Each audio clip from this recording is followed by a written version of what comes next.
오늘 이야기를 나눌 술은 산동성 웨이하이 즉 위해 소속의 문등구라고 하는 지역에서 생산되는 문등학주입니다.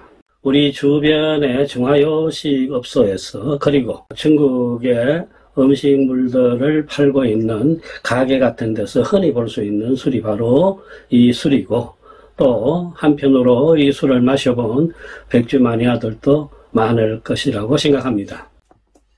문등학, 글 문자에 산 오를 등자죠. 문인들이 산에 올랐다. 그리고 공부하다, 배우다 이런 얘기인데, 그러니까 문등은 지명입니다. 지명 뒤에 배울 학자가 붙은 술이름, 아마 이거밖에 없을 것 같아요. 어떻게 여기에 이런 학자가 붙었느냐, 저도 처음에 이게 대단히 궁금했습니다. 우선 요 문등이란 지역이 어디 쪽이냐 하면은 산동 반도가 날카롭게 황해바다로 뻗어나오죠. 그 끄트머리에 있는 도시가 위해, 즉 웨이하입니다. 그래서 인천에서 볼 적에 우리나라랑 가장 가까운 중국의 도시는 바로 이 위해입니다. 여기서 청일전쟁이 발발하기도 했습니다. 요 위해시에서 해변을 따라서 서쪽으로 조금 가다 보면 나타나는 도시가 연타이, 즉 연태입니다. 연태고량주가 나오는.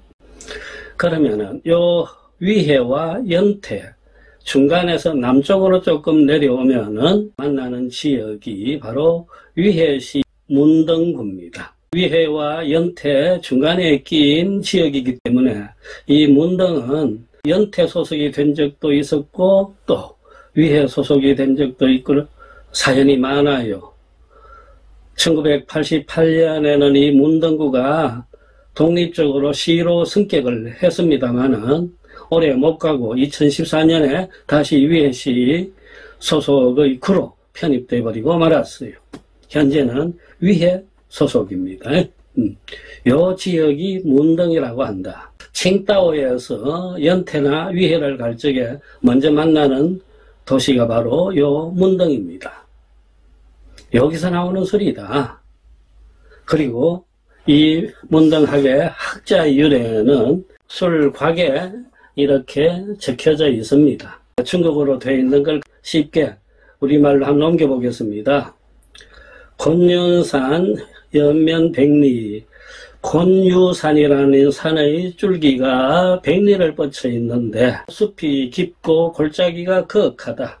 그리하여 예로부터 해상 선산지조라는 명예를 얻었다. 바다 위에 신선의 산들 중에서 우두머리다라는 칭송을 들었다는 겁니다. 진시황이 불로장생의 선약을 구하려고 여기에 이르렀다가 천하의 문인들을 소집하여 산에 오르게 한 뒤 황제의 공덕을 칭송하게 하였다.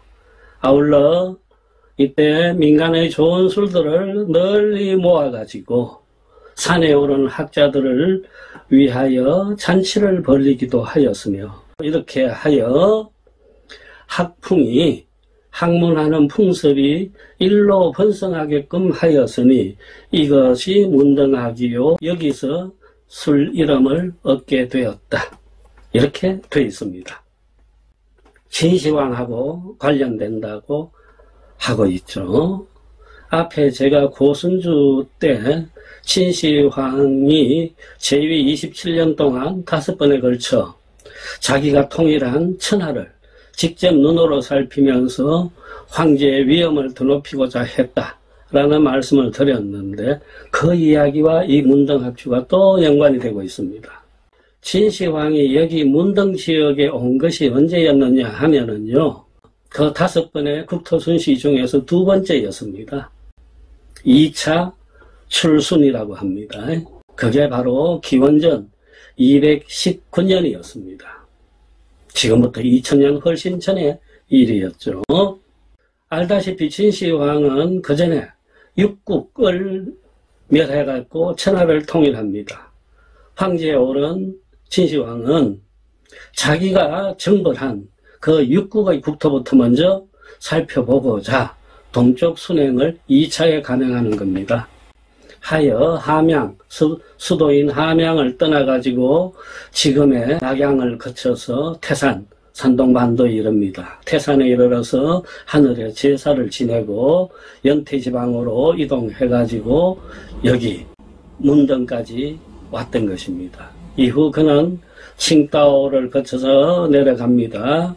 거기에 낭야대라는 항구 마을이 있는데 거기서 술사 서복을 만나가지고 불로장생약을 구해오라고 배를 띄워보낸 장소가 바로 그 낭야대고 낭야대술이라는 백주도 있습니다. 이 문등에 이르렀을 적에 황제는 방금 여기 소개됐듯이 곤유산이라는 산이 있습니다. 930m 정도밖에 되니 크게 높은 산은 아니에요. 그런데 폭포도 있고 거울물도 깊이 흐르고 하는 경치가 아주 좋은 산이라서 도교의 성지이기도 합니다. 이 산에 마음에 들었든지 또 신령함을 느꼈든지 근처 천하의 문인들을 다 일로 오라고 명령을 합니다. 그리하여 모여든 유생들을 산에 오르게 한 뒤에 글을 짓게 합니다. 강제 장문이었죠. 글 주제는 뻔합니다. 진나라 그다음 황제의 그 업적을 칭송하라라는 그런 글짓기였어요. 아무튼 선비들은 뭐 할 수 없이 글을 다 지어냈고 그리고 수고했다고 술도 대접했고 이랬죠. 그때 모았던 민간의 술들이란 말이 나옵니다. 그 전통을 이어받은 술이 이 문등학주다. 이렇게 선전하고 있습니다. 진시황이 산동반도로 가던 시기 정말로 지금도 비행기를 타면 몇 시간이 걸리는 그런 거리였는데 그 옛날에 얼마나 힘들었겠습니까?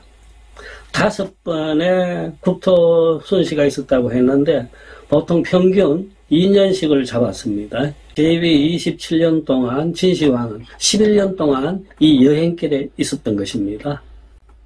가다가 기록에 의하면은 폭풍우를 만나 고생을 하기도 하고 강을 거는데 경랑을 만나기도 하고 심지어 자객과 도적대들까지 마주쳐갖고 생명이 위험했던 적도 없잖아 있었습니다. 추측컨대 그 이미 멸망한 옛나라 땅의 저항 세력들이 황제의 행차를 공격했던 것이 아닌가 보고 있습니다. 이 산동반도는 먼저 노나라 땅이었고 이후 제나라 땅입니다. 그래서 이 주민들 사이에서는 아직도 황제에 대한 반항의식이 컸습니다. 이들을 누르고 달래기 위한 행사 중에 하나가 바로 유생들을 산에 올라서 글짓기 한 것, 그것과도 관련이 있습니다. 이 행사가 워낙 거대하고 국가적인 것이었기 때문에 영향력이 후대까지 이어지는데 그리하여 이 문등 지역에서는 학문을 하는 풍습이 크게 일어났다고 합니다. 글을 해서 과거를 보겠다라는 그런 풍습이었습니다. 이것이 꽃핀 것이 명나라 청나라 시기였는데 기록에 의하면은 명청시대에 문등 지역 출신의 선비들이 진사로 급제한 숫자가 617명이라고 합니다. 이게 얼마나 큰 숫자냐 하면은 그때 현급, 다른 전국의 현급 도시들의 평균 합격률보다 2배 이상이 됐다고 합니다. 그리고 거기에서 큰 학자들도 여러 나왔고 하여 독특한 학풍세기를 이루었기 때문에 이것을 지금도 문등학파라고 부르게 되었다. 이제 이 술 이름에 학자가 들어간 까닭을 충분히 알 수 있을 것 같습니다. 그죠? 이때 선비들이 올랐던 산이 곤유산이라고 그랬죠. 지금도 이 산에는 도교 사원들이 여럿 있고 해마다 많은 관광객들이 찾아오고 합니다. 우리나라 사람들이 위해, 영태 이런 곳을 많이 찾아가는데 이 곤윤산을 굳이 찾아가는 분들도 적지 않다는 이야기를 들었습니다. 제가 처음 이곳을 찾아갔을 적에는 워낙 날씨가 안 좋고 제가 감기가 심해가지고 그 빗줄기 속에 택시를 타고 회사에는 겨우 이르렀어요. 완전히 교외에 그 드넓은 성지에 산업단지 같은 것이 바둑판처럼 이렇게 꾸며져 있어요. 그 중에 하나가 이양주업이라는 문등학 술을 만드는 술회사였어요. 이양주업이라고 합니다. 그래서 이 술회사에서는 크게 두 개의 브랜드, 문등학과 이양 두 개가 나오고 있습니다. 연태로 갈 시간이 촉박해갖고 타고 갔던 택시를 공장 앞에 대기시켜 놓고 그냥 외부 모습만 몇 컷 찍고 가겠다고 차에서 내렸는데 바람은 불고 우산도 젖혀지고 해서요. 그랬더니 경비실에서 직원들이 나와가지고 무슨 일이냐 그러길래 제가 사진만 몇 컷 찍고 가겠다 라고 했더니 그냥 가면 안 되지 않느냐, 우리가 안에다가 연락을 취하겠다, 둘러보고 가라, 이렇게 친절을 표하는데도 불구하고 열차 시간이 얼마 남지 않았길래 그냥 떠나왔던 기억이 선합니다. 한번 술을 맛볼까요? 보통 일반적으로 우리가 요식업소에서 만나는 문등학주는 이렇게 약간 납작한 동그란 그런 술병입니다. 근데 지금 여기에는 곽이 육각형의 곽에 들은 것도 폼이 좀 나듯이 프리미엄급이 되겠습니다. 위를 뜯으려고 하지 마시고 이런 경우 옆을 어디를 벌리면 됩니다. 이렇게 떨어집니다.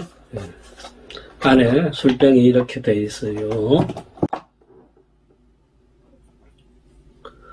보통 중국의 고급 술들에 보면은 이렇게 술병 안에 초각물들이 들어있곤 그러죠. 여기도 지금 용 한 마리가 술 속에서 꿈틀거리고 있습니다.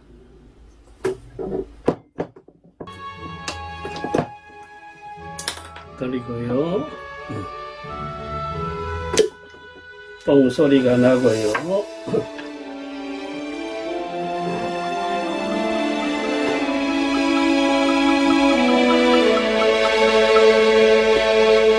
소리가 들리는지 모르겠습니다. 술방울이 떨어지는 명랑한 소리.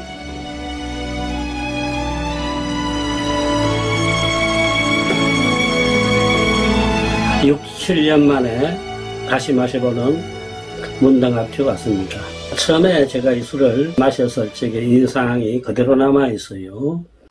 아주 거칠다라는 것. 세게 들어왔어요. 화끈할 정도로 얼얼하고, 야, 52도 술이 이렇게 독할 수가 있나 싶을 정도로, 그리고 완전히 쓴맛이 느껴지고 단맛은 전혀 모를 정도로 먹넘김도 꽤 힘들었습니다. 뒤에 남는 향이 뭐랄까요, 아주 지독하다라는 그런 느낌도 없지 않았습니다. 그런데 두 잔, 석 잔을 마시고 나니까 비로소 은은하게 단맛이 올라오고 그 속에서까지 화끈거리니까 야, 이게 빼가리다, 이런 느낌이 오곤 그랬습니다. 그런데 오늘 이 술은 32도 술입니다. 그 술병에 보면은 문등학이라는 밑에 흐릿하게 한글 문등학이 적혀져 있어요. 이걸 보면은 이 술은 한국 수출을 위해서 따로 제조하지 않았나 싶습니다.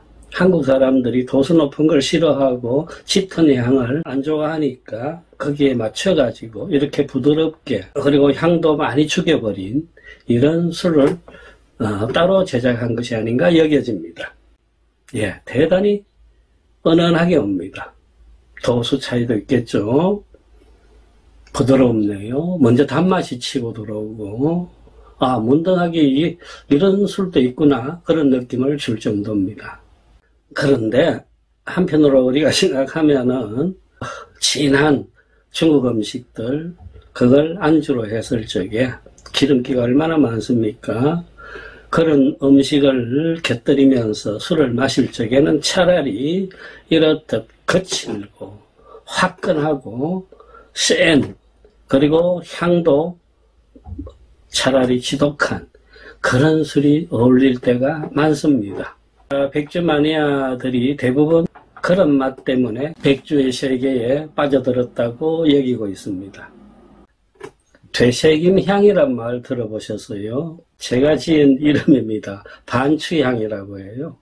무슨 뜻이냐면은 중국 백주를 마시고 나서 우리 막걸리도 마찬가지입니다만 간혹 가다가 터림을 할 때가 적극하고 그때 올라오는 향, 그들 향 중에 좋은 향이 뭐 있겠습니까? 그런데 중국 백주에 아주 저가의 그런 술들, 그 반추향, 되새김향은 역겹기 짝이 없죠.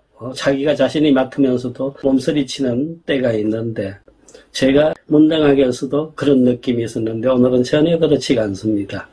이렇듯 자동차도 그렇듯이 가격 차이만큼 술맛과 향이 달라질 수가 있다 이겁니다.